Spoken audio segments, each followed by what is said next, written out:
So, what do you think is holding you back from living your best life and being your best self? What do you think your biggest obstacle is? And why do you think you're not attracting the things you would like in your life to experience? Robert Cooper, a neurologist and author, says the greatest barriers to our success are rarely outside of us and mostly always in us. As hidden patterns deep within us, he said basically we are our biggest problem, we are our greatest obstacle, and we are what holds us back the most. How many people would agree that our lives would be much happier and more successful if we learned how to get out of our own way? Anybody agree with that? You know, he says that we don't fail because of a lack of talent or intelligence or opportunity or resources. We fail because there are unconscious mental habits, fears, and outdated survival mechanisms that repeatedly sabotage and undermine us. You know, the amygdala is a part of the brain that scans for danger. If it sees anything that looks like a threat or might cause us harm or injury or kill us, that is what it does. It is constantly sending those messages and from scanning. And so some of the messages we would get are about be careful, don't do this, avoid that. You know, almost like an overprotective parent, the amygdala is always looking out to protect us from harm. You know, that same mechanism that protects us also, interestingly, limits and resists growth and creativity and risking and daring and trying new things. You know, the same one, this mechanism that protected us from predators, you know, has now turned it into creating threats and fear of things like change or the unknown or uncertainty, or risking our hearts in love, or starting a new business, or even public speaking is seen as a threat and something for us to fear. Now, if no one's laughing at your jokes, I can totally understand why that might be. But with the amygdala doing its job of protecting us, it's not surprising that often we can get stuck in a level of negativity where we're afraid to try. We're afraid to ask. We're afraid to take a chance and go after our dreams. And so we end up playing it safe. We end up sometimes giving up or just settling. You know, the amygdala, while well-intended, and it's an important thing to protect us, to keep our survival, also works against us in advancing spiritually and advancing and progressing and creating greater things in our lives. Our brains, you know, get in our way. It is a fact. And so it's our job to learn, to recognize, to understand, and honor how the amygdala protects us, you know, and to recognize it when we get triggered in fear or we're procrastinating or we're avoiding, and to still honor and appreciate this great work is done, but just also to make sure we don't let it take over and take the lead. We appreciate the work that it does, but then we got to utilize it as an ally to help us express our own potential and to live the life and do the work that we came here to do. And so we're not just here to survive, that we are here to thrive. The Bible tells us in all kinds of ways how we are here to do amazing and wonderful things. In the book of Genesis, it says, be fruitful and multiply. We are told we are here to bring forth the glory of God, that we are here to live life and live it more abundantly. We are here to let our light shine, to do greater things. And we've also been told we've been given a spirit of power, love, and self-discipline. So how do we get out of our own way?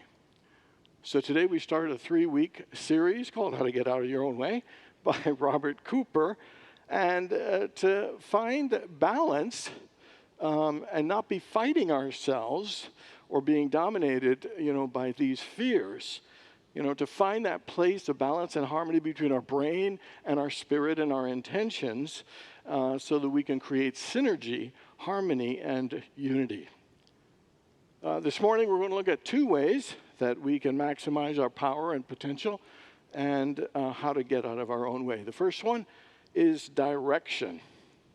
You know, direction is being clear about where you're going and why it's important, why it's meaningful, and why it matters. And it's about direction. It's not about motion. 'Cause it's not about just being busy and doing a lot. I think we've all had days where we've worked and done one thing after the other, and at the end of the day felt like we've accomplished nothing. So direction is about actively moving in the direction towards our highest desire and intention. And it's an important thing for us to know where we're going.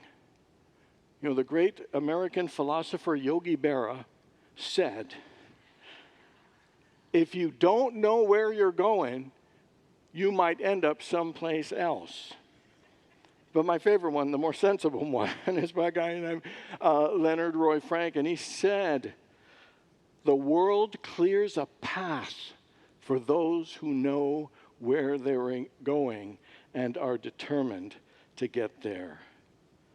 When we have a direction, when we have a destination and a purpose and a meaning, it is an important thing for us, and especially for our brains.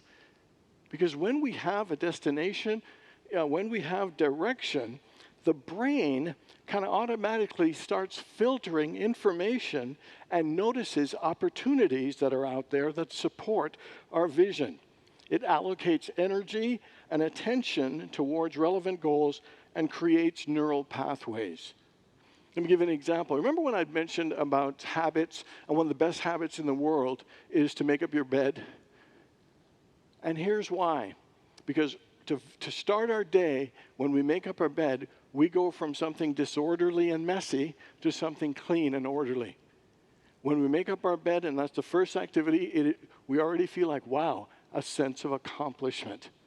That all these good things, and the mind starts, as it goes through its day, it sees going messy for order, and it just automatically starts doing those things. It is amazing how the brain can get programmed and start being like a heat-seeking missile for things that we plant that it begins to do for us. And so the other thing about having a direction in our life is that we don't get distracted. Anybody ever get just distracted? You were distracted kind of all day, or you're not like having a direction keeps us on course a little bit more. And so we need the direction, and our brain needs it even more, because then we are able to channel our energy and our creative power in a forward direction. And it also is able to support us spiritually with our greater awareness and possibilities and compassion. He says that we need to do two things. He calls it horizon and heart. Horizon is our future. It represents our possibilities, our next frontier, the greatest version and a better version of ourselves and who we are becoming. And he tells this story about his ancestors leaving Ireland in 1829, and they were on the ship, and they were looking from the ship to the horizon, and they felt like that represented their future. That represented hope. It represented a new beginning and new possibilities for them. And the horizon gives our brain a destination of moving forward, harnessing our creative energies and powers. Knowing where we are going is important. And to show you the flip of that, how important it is when we don't have a direction, when we don't have a vision, that things don't work as well. In Scripture it says, where there is no vision, the people perish. And what it means is our joy perishes, our creativity perishes, our motivation perishes, our drive perishes. Our ability to utilize our creative power and create greater things is diminished when we don't have a direction, when we don't have a destination, when we don't have a vision. And so that's the first important thing, is to have a horizon. How many people have a goal set for the next 5 years? Anybody have a 5-year plan? Okay, I can't quite see very many hands. Okay. And the interesting thing is he says that it should be a 5-year plan. Sometimes we like to think about 6 months or next week or 2 years as the max, but he said 5 years. To look at the horizon from that far away begins to harness all kinds of things. Just like making up your bed, it begins to create and build a wonderful momentum and a wonderful level of intention. And then the second one is heart. There's horizon, and heart is your emotional feeling and your attachment to the value and the purpose of whatever your horizon is. It actually is where your heart connects and you feel an emotional bond and sense of oneness from it. It is the emotional energy that connects with us to sustain this for the long term. Because when it's in our heart, we are willing to go through the struggles and the challenges. We know that we are being resilient and we need to endure to get this thing that's so important to us. And whether it's for our family, for our own career, whatever it is that we have to be connected to it in our heart. It says, as a man thinketh in his heart, so is he. It is, when a man thinketh is the thought, in his heart is the emotional feeling place. And those two have to be in there to create a real great sense of horizon and a direction and even a sense of vision for our lives. And so he says to create your horizon, your 5-year plan, and then spend 15 minutes a day connecting to your heart and the vision and the direction that you want. See, when we create a horizon and a vision, we are actually giving our brains a target, to begin to move towards to help manifest. Here are examples of how we could state a goal or intention, how we could do it even more emphatically as a direction. I want a better job. It could be stated, I want to become a trusted leader who builds teams that solves problems. I want to lose weight. I want the energy and vitality to fully engage in my family's activities and my purpose with great health. See, when we get a direction with our heart, the brain begins to organize things around it. And it is a powerful thing to not just let our heart, our brains, kind of work against us. So this way we actually can have it working for us. And so what is the direction of your life right now? What is your vision? What is your 5-year plan? And if you don't have one, would you be willing to create one? He says that dreams don't happen because of a lack of talent. They happen because of a lack of action. When the brain, which loves to just plan, the truth is that transformation can only begin when we begin to take action. Sometimes we want to wait till there's certainty, till we have all our ducks in a row before we take action. But we need to start with action first, to trust first, to move forward first. Again, back to public speaking. We could read as many books as we want, but it's until you do it. And there's so many things in life. It's not until we do it do we begin to see change and transformation. The brain learns through experience, through movement. Nike's thing is just do it. And the truth is, we do. We just need to get out there. It would be better to go do something and have a horrible failure than to not do it all. Action is a powerful thing when we're moving towards our horizon. And the second one is about focus. So if I had 2 cameras, one's a cheap little disposable one, and one is a really, really expensive one, which one would you say took better pictures? Naturally, we would say the more expensive one. But I would suggest if one little thing were different between the two of them, the smaller one would take better pictures. And that is if the big one was out of focus. And sometimes we think you have to have all these great advantages to succeed in life, higher education, greater connections. I would suggest to you that one person with great focus would do more than a dozen people who are just scattered and have no idea. When you look at Martin Luther King, didn't have any power. He didn't have any weapons. He wasn't physically strong. He didn't get voted to anything. He was a man with focus, and so focused was he that he literally not only changed his country, but changed our world. It is a powerful thing, focus. And my question for you is, how focused are you in your life? And how important do you think being focused is? One of the things is the brain has a negativity bias. It has a tendency to focus on the negativity and will tend to focus on things that are threats rather than things that are opportunities. It would focus more on problems than on possibilities. And so we need to learn, how do we focus our minds on the positive in our lives? On the opportunities, on the blessings, on the possibilities, on the things for us to give thanks for. Peter, when he walked on the water, was doing something that was impossible. Scripture says that when he noticed the strong wind, he became frightened. And the problem wasn't the storm. The problem was that he shifted his focus. When he was focused on the Christ, he absolutely stayed above. He was above the water. He wasn't afraid, and that's where his focus was. But when he changed his focus to the wind, to the rain, to the storm, he went into fear and he sank. And so the question for us is, where is our focus? And are we practicing focusing our minds?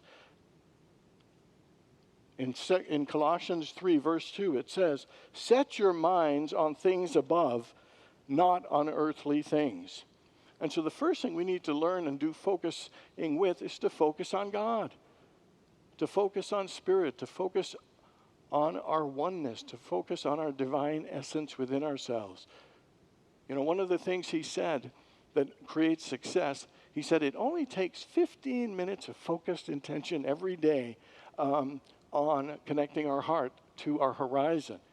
And so what he's saying, how important that focus is, you don't have to focus for a long time intently, but even a little bit of focus. Imagine 5 minutes of focus on God or 10 minutes of focus on God every day, the source that makes everything possible.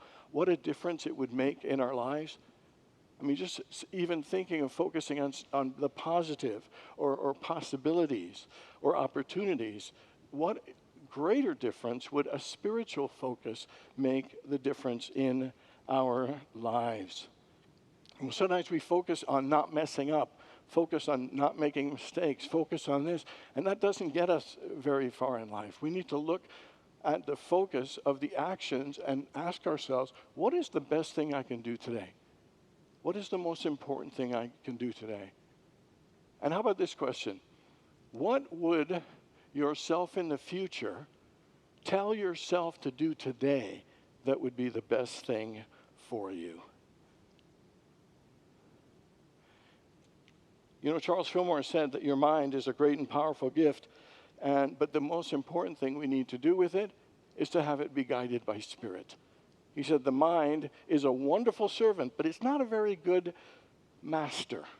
It's not a good leader because it can run wild.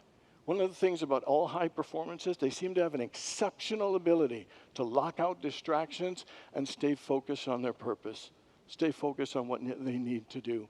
And whether it's an athlete or a musician or whatever it is of us trying to create our own business, the question is, how effectively are we using the power of our focus to move our lives forward? Even 15 minutes of focus with connecting your heart to your horizon is powerful. But what about just 15 minutes about doing concentrated, important work to move your life towards your destiny? Focus is a powerful thing.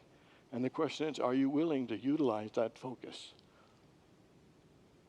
3 construction workers were working on the 40th floor of a building, and they'd stopped for lunch. And one of them asked the other one, what do you have for lunch? And the first guy says, I got chicken parmesan, and my wife just makes the very best. He asked the second guy, what do you have for lunch? And he said, beef gyro with tahini and Greek salad. My wife knows how much I love Mediterranean food.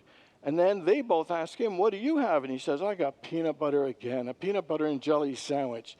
Every day, peanut butter and jelly, no variety. And then so the next day happens, and he asks again the first guy, and he says, well, I got barbecue ribs, coleslaw, and potato salad. And he asks the second guy, what do you have? He says, well, I've got chicken shawarma and tabbouleh. And then they both ask him again in return, what do you have? And he says, peanut butter and jelly.